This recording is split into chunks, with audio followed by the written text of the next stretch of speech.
Salut les amis, abonnez-vous à notre chaîne pour nous soutenir s'il vous plaît. L'obscurité s'abattait sur la ville. Une douce soirée d'été flottait dans l'air, lourde du parfum des tilleuls en fleurs. Je me tenais devant l'entrée, un peu hésitant. La lumière néon au-dessus de la porte clignotait et projetait des ombres tremblantes sur le trottoir. « Soirée dansante » était écrit là en lettres cursives. Rien de spécial, pensais-je, une soirée dansante tout à fait normale. Ce que j'ignorais, cette soirée allait m'envoyer en voyage, un voyage dans les recoins cachés de l'histoire, un voyage qui commençait sur la piste de danse et se terminait dans les archives de vie oubliées.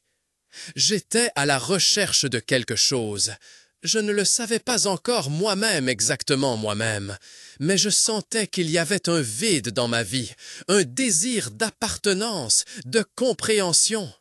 J'étais jeune, gai, et je me sentais souvent seul dans un monde qui ne se montrait pas toujours ouvert et honnête avec moi. Alors, j'ai décidé d'aller danser. Pourquoi? Parce que je me persuadais que là-bas, je pourrais peut-être simplement me laisser aller. La salle était remplie de musique, de rires et du mouvement des corps. Des couples tourbillonnaient sur la piste, un kaléidoscope de couleurs et de formes. Je me tenais au bord, j'observais et je me sentais encore plus étranger qu'avant. Je portais un simple costume noir, rien d'excitant, rien qui ne me fasse remarquer. Je ne voulais pas attirer l'attention, juste faire partie du groupe. Un monsieur âgé m'a abordé. Ses cheveux étaient argentés, son regard amical et ses yeux pétillaient lorsqu'il souriait. Il portait un élégant costume sombre et un nœud papillon en soie voyant. « Puis-je vous inviter » demanda-t-il d'une voix douce. J'étais surpris, mais j'ai acquiescé et l'ai suivi sur la piste de danse. Il me guida avec une assurance qui m'a immédiatement rassuré. C'était une valse lente, une danse classique qui me rappelait des films de mon enfance. Nous nous sommes déplacés au rythme de la musique et j'ai senti la tension me quitter.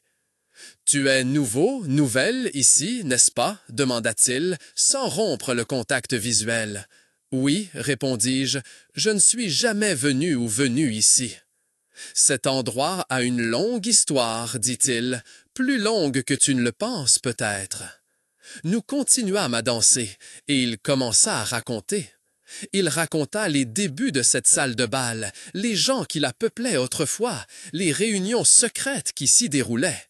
Il raconta les années 20 du 20e siècle, une époque d'effervescence et de libération sexuelle, mais aussi une époque de persécution et de discrimination. Il racontait l'histoire d'hommes gays et de femmes lesbiennes qui se réunissaient ici en secret pour danser, s'aimer et vivre. Il raconta l'histoire de Magnus Hirschfeld, le médecin et sexologue qui a fondé à Berlin l'Institut de sexologie et qui s'est engagé pour les droits des homosexuels. Il racontait l'histoire des premiers bars et clubs ouvertement gays qui ont vu le jour à Berlin et sont devenus des lieux de rencontre pour la communauté queer. Mais vint ensuite l'époque du national-socialisme, une époque de persécution, de torture et de meurtre.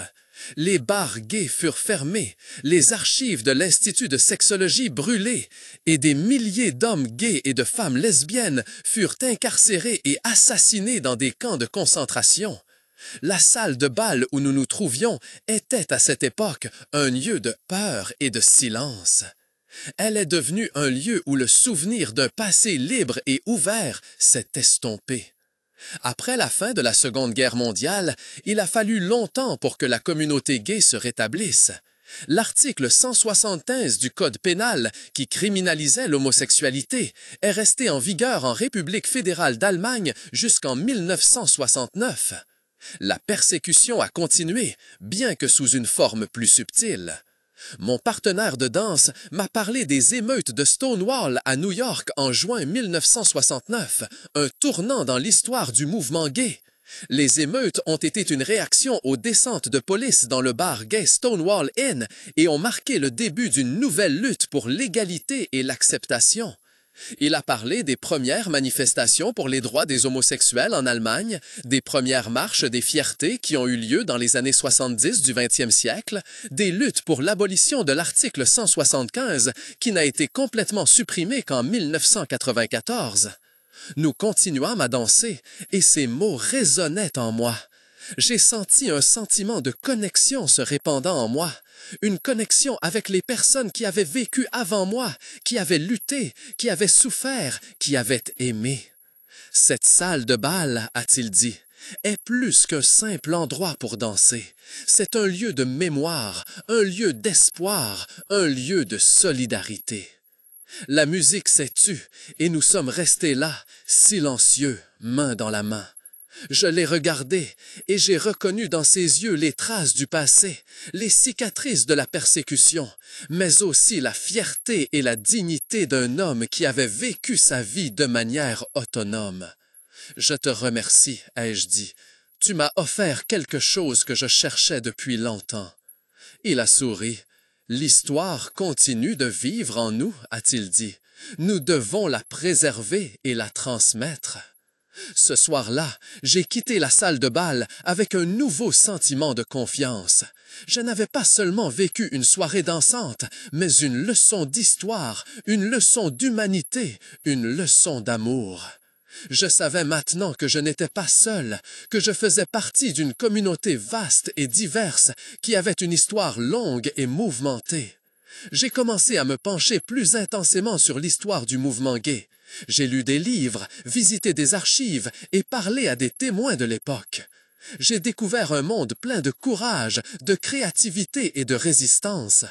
J'ai appris des erreurs du passé et j'ai reconnu l'importance de la lutte pour l'égalité et l'acceptation.